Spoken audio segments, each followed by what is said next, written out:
दोस्तों, पेश है बुराई का मुंह काला। ये एक और चित्र है दोस्तों।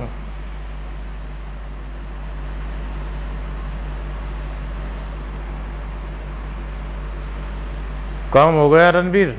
हाँ हजूर, मैंने गजराज को खाने में आपके द्वारा दी गई औषधि मिला दी। कुछ ही क्षणों में वह औषधि अपना प्रभाव दिखाना शुरू कर देगी। शाबाश रणबीर शाबाश, हम अभी तुम्हें इनाम देते हैं। अचानक खचाक। ये आप क्या कर रहे हैं? अपने म्यान से तलवार क्यों निकाल ली? तुम्हें समाप्त करने के लिए रणबीर। हम नहीं चाहते कोई हमारा राज जाने। अचानक वह विवेक हिरण की तरह भाग उठा। नहीं नहीं, तुम मुझे नहीं मार सकते। मुझसे बचकर तुम कहीं नहीं भाग सकता। तेरी मृत्यु मेरी ही जिंदगी है। तलवार उसकी पूंछ में घुसती चलेगी। अब मैं चलता हूँ। बोर होने से अब कुछ समय ही रह गया है। बोर होते ही महाराज अभयदेव अपने प्रिय हाथी पर बैठकर नगर भ्रमण के लिए निकल जाएंगे और शाम का सूरज ढलता है नहीं देख पाएंगे। हाँ हाँ हाँ। बोर होते ही हम नगर भ्रमण को जा रहे हैं महारानी। पीछे से कोई भी प्रजावासी यहाँ आए तो तुम उसकी फरियाद सुनकर यथागदा मदद करने का प्रयत्न करना। जी महाराज। और महाराज अभयदेव अपने प्रिय हाथी पर आ बैठे। चलो गजराज।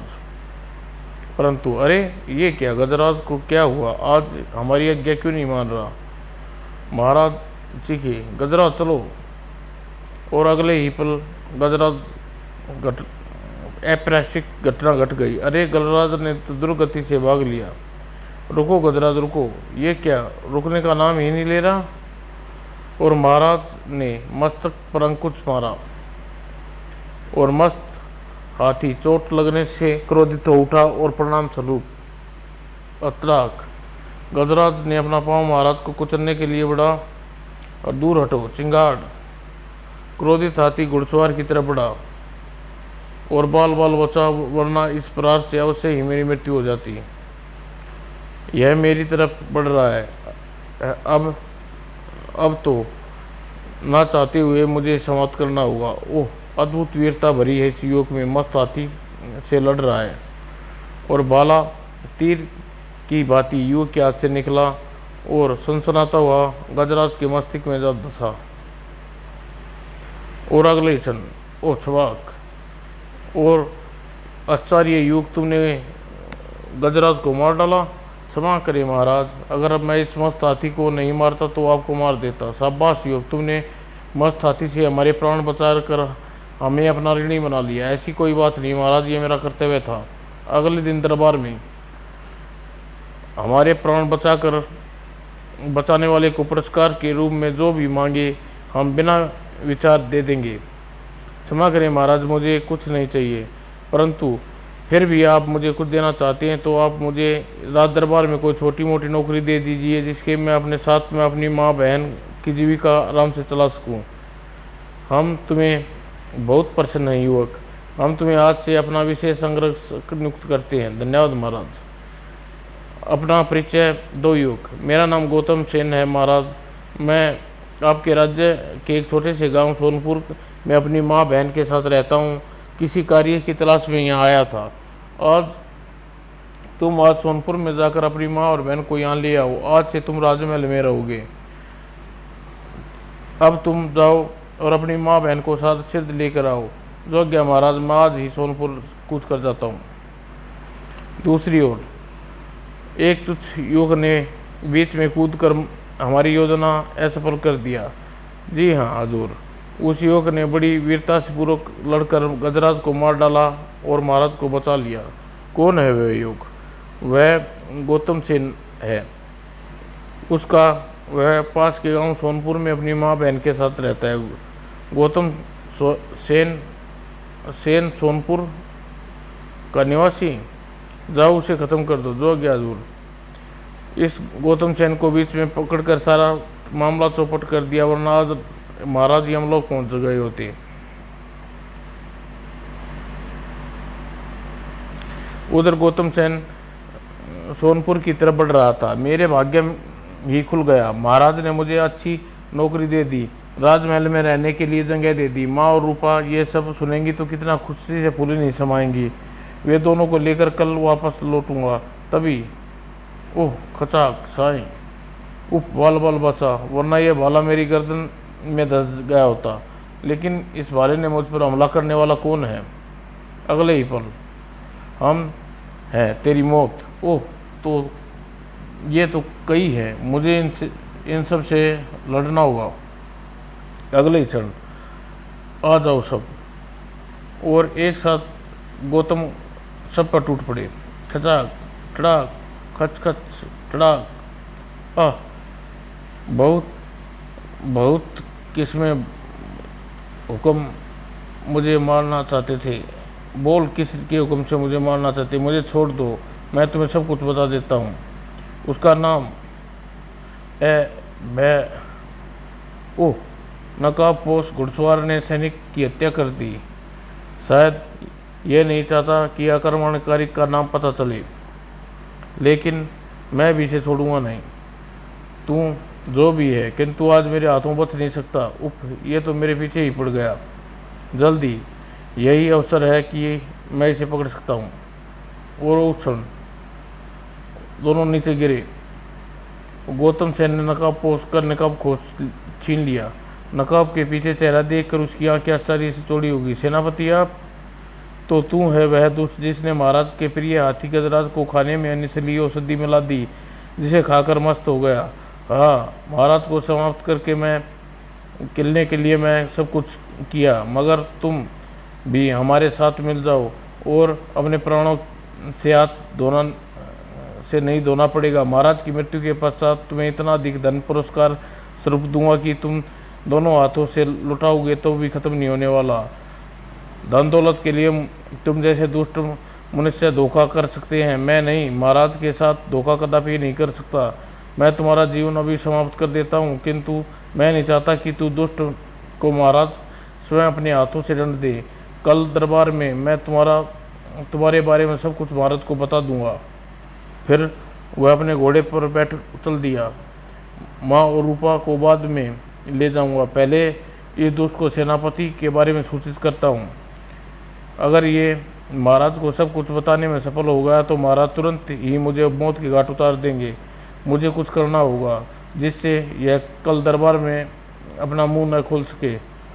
तभी उसके मस्तिष्क में एक विचार बिजली की तरह कौंधा, हाँ यह ठीक रहेगा, ये मेरे इशारे पर नाचेगा। और यह सोचता हुआ सेनापति तेजी से वापस दौड़ पड़ा। और अगले दिन रात दरबार में, अब मुझे सेनापति के बारे में सब कुछ महाराज को बता देना चाहिए। तभी अपने आपके नाम पत्र है गौतम जी। मेरे नाम पत्र? किसका पत्र हो सकता है? खोल कर देखूं। गौतम सेन, तुम्हारी माँ और बहन मेरी कैद में है। अगर तुम महाराज को हमारे बारे में कुछ बताओगे का प्रयत्न किया तो उन दोनों की हत्या कर डाली जाएगी। ओह दुष्ट ने माँ और रूपा को अगवा कर लिया। अब मैं चाहते हुए भी महाराज को कुछ नहीं बता सकता। और उसी शाम अब महाराज को तुम्हारे विषय में सब कुछ नहीं बताऊंगा। अब तुम मेरी माँ और बहन को छोड़ दो। महाराज के विशेष अंगरक्षक नियुक्त है। अगर ये मेरी मदद करो तो महाराज को मारना और आसान हो जाएगा। जब तक हमारे कुछ कार्य सफल नहीं हो जाते हम तुम्हारी माँ और बहन को नहीं छोड़ सकते। आखिर तुम चाहते क्या हो मुझसे? ज़्यादा कुछ नहीं, महाराज अक्षय कुमार को समाप्त करने में तुम्हारी मदद कर दो। उसकी मृत्यु के पश्चात हम इस राज्य के राजा बनेंगे और तुम्हारी माँ और बहन को छोड़ देंगे और वरना उनका वध कर दिया जाएगा। उफ कैसे धर्म संकट में फंसा हूँ। ये दुष्ट ने मुझे एक और अंधाता है, एक तरफ माँ और बहन। काफ़ी समय सोच विचारने के बाद ठीक है, मैं तुम्हारी सहायता करने के लिए तैयार हूँ, परंतु मेरी माँ और बहन का कुछ नहीं होना चाहिए। तुम उनकी चिंता मत करो, मैं वचन देता हूँ तुम्हारी माँ और बहन को बाल विवाह का नहीं होगा। मुझे क्या करना होगा? तुम्हें 4 दिन बाद अष्टमी का त्यौहार है। हर अष्टमी को महाराज अपने पात्र, अपने विशेष अंगरक्षक और राज्य के घने जंगलों में स्थित काली मंदिर में अपने कुलगुरु के आशीर्वाद लेने जाती है। चूंकि मंदिर के चारों ओर कुलगुरु मंत्रों के बल से सुरक्षित घिरा हुआ है, इसलिए मंदिर में वही मनुष्य प्रवेश कर सकता है जो महाराज का अत्यंत विश्वास पात्र हो। और ऐसा मनुष्य अगर तुम काली के मंदिर में घुसकर महाराज और कुलगुरु की हत्या कर दो। महाराज की हत्या तो समझ में आती है, परंतु कुलगुरु की हत्या क्यों करना चाहते हो? महाराज की हत्या के साथ कुलगुरु की हत्या भी अत्यंत आवश्यक है। अगर ऐसा न हुआ तो कुलगुरु हमें इस राज्य का राज कभी भी नहीं बनने देंगे। ओह, ऐसा सोच विचार कर हमने विचार में वक्त मत गवाओ और हमारे कहे अनुसार काम करो। कहीं ऐसा तो नहीं ये महाराज को सब कुछ बता दे। कुछ क्षण बाद तुम जहाँ भी जाए साय की तरह इसके पीछे लगे रहो। अगर ये कोई छल करने की प्रयत्न करे तो इसकी हत्या कर दो। जो आज्ञा। अष्टमी के दिन नियम अनुसार मात्र गौतम को लेकर मंदिर जा रहा हूँ। सब कुछ योजना अनुसार हो रहा है और जल्दी यही वह काली मंदिर है गौतम, जहाँ हमारे कुलगुरु रक्षक गुरु कल आचार्य जी रहते हैं। ओह, बहुत विशाल मंदिर है। संभल कर चलना गौतम। कुलगुरु के मंत्र बल की सीमा शुरू हो जाती है। दोनों मंदिर में घुसे। हमें भी चलना चाहिए। आगे बढ़ना मृत्यु के समान है। मूर्ख जानता नहीं यहाँ कुलगुरु के मंत्रों के बल पर सीमा शुरू हो जाती है। बिना कुलगुरु की आज्ञा के बिना ही आगे बढ़ाने वाला जलकर भस्म हो जाता है। तो हमें यहीं खड़े होकर उनकी प्रतीक्षा करनी होगी। और थोड़ी देर पश्चात वह देखो दोनों आ गए। ओह, वह देखो वो आ गया। ओह, हाथों में पोटली, तलवार से टपक रहा रक्त। इसका मतलब उसने अपना काम पूरा कर दिया। आओ सेनापति को सूचित करें। चलो जल्दी। मैंने तुम्हारा काम पूरा कर दिया। हमें सूचना मिल चुकी है तुरंत, परंतु इसका परिणाम प्रमाणित कर सकते हो? तुमने उनका वध कर दिया। मैं जानता था तुम मुझसे यह प्रश्न अवश्य पूछोगे, तभी मैंने महाराज और कुलगुरु का शीश काट कर लिया है। ये देखो। वाह, अद्भुत। तूने महाराज और कुलगुरु की हत्या करी। हमारे महाराज बनने के सारे मार्ग खुल गए। हाँ हाँ, तुम्हारा कार्य कर दिया। अब मेरी माँ और बहन को छोड़ दो। हाँ हाँ, क्यों नहीं। मैं हमारे महल के नीचे बंदी गृह में जाकर अपनी माँ और बहन को मिल सकते हो। बंदी गृह में? तुम स्वयं जाकर उन्हें यहाँ लेकर आओ। तब तक मैं तुम्हें देने के लिए धन लाता हूँ। ठीक है, कहकर सैनिक के साथ चला गया। मुझे स्वयं बंदी गृह में भेजा है, मुझे सावधान रहना चाहिए। सैनिक गुप्त रास्ते से जाकर बंदी गृह में सैनिक को खबर दी।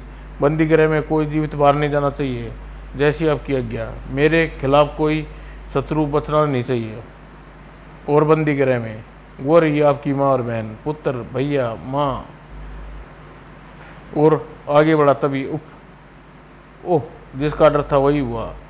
मेरी मृत्यु पहले ही यहाँ पर बंद कर रखा है।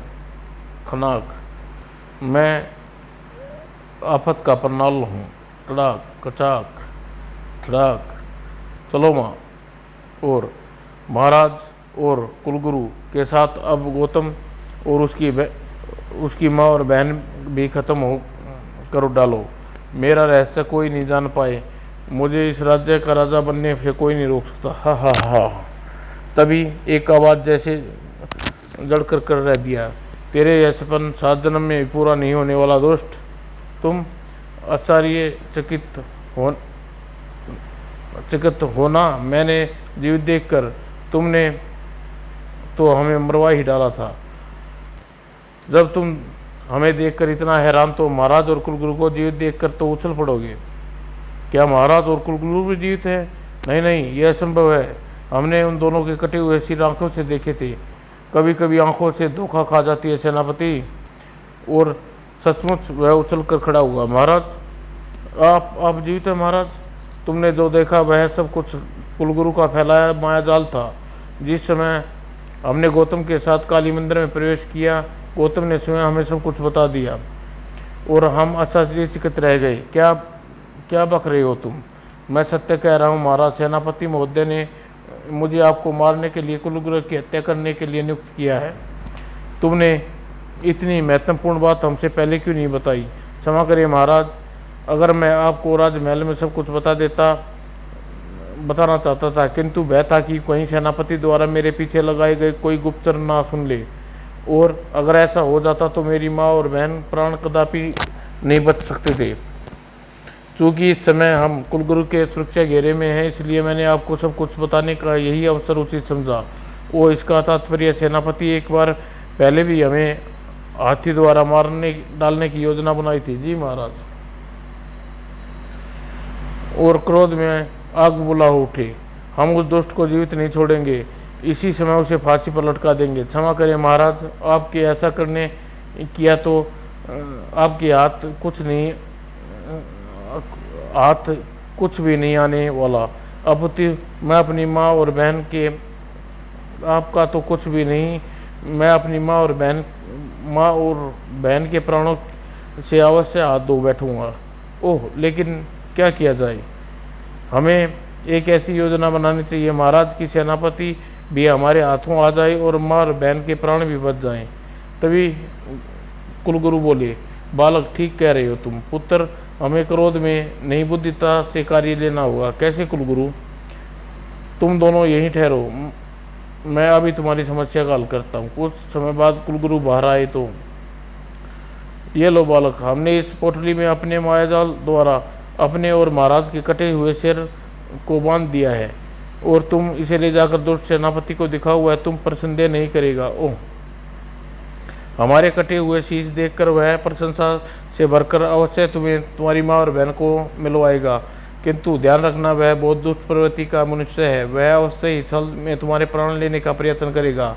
आप चिंता न करें गुरुदेव, इस बार मेरी माँ और बहन मिल जाए, फिर मैं उस दुष्टता को भरपूर मदद चुका दूंगा।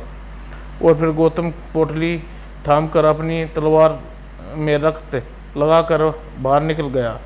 मुझे भी आज्ञा दे गुरुदेव, मैं आपके दर्शन के लिए उपस्थित होऊंगा। जाओ पुत्र। और अतः हमारी योजना के जाल में फंस गए। ओह, तो इसने मेरे साथ छल किया। मैं अपने सैनिकों को बुलाकर तुम सबको मौत के घाट उतारता हूँ। तुम अपने गद्दार साथियों के भ्रम में मत रह दुष्ट, तुम्हारे सारे साथी हमारे सैनिकों द्वारा गिरफ्तार कर लिए गए हैं। चूँकि ये महल चारों तरफ से सैनिकों का घेरा लिया है। और तुरंत ही सेनापति गिड़गिड़ा उठा, मुझे क्षमा कर दे महाराज, मैं सत्ता के लोभ में भड़क गया था। तुम जैसे गद्दारों को हमारे राज्य में क्षमा नहीं, फांसी की सजा मिलती है। आह तड़ाक। और अगले दिन सेनापति को सबके सामने फांसी पर लटका दिया गया, और दूसरों को बुराई चाहता था उसका मुंह हमेशा इसी तरह काला होता है। हमें गर्व है तुम जैसे वीरों पर। तुमने हमारे प्राण नहीं बल्कि इस राज्य को बचाकर यह प्रमाणित कर दिया तुम हमारे अंगरक्षक बनने लायक नहीं, बल्कि हमारे पुत्र बनने लायक हो। ओह, हम समस्त प्रजावासियों के समक्ष तुम्हें अपना पुत्र घोषित करते हैं। राजकुमार गौतम सेन की जय। समाप्त दोस्तों।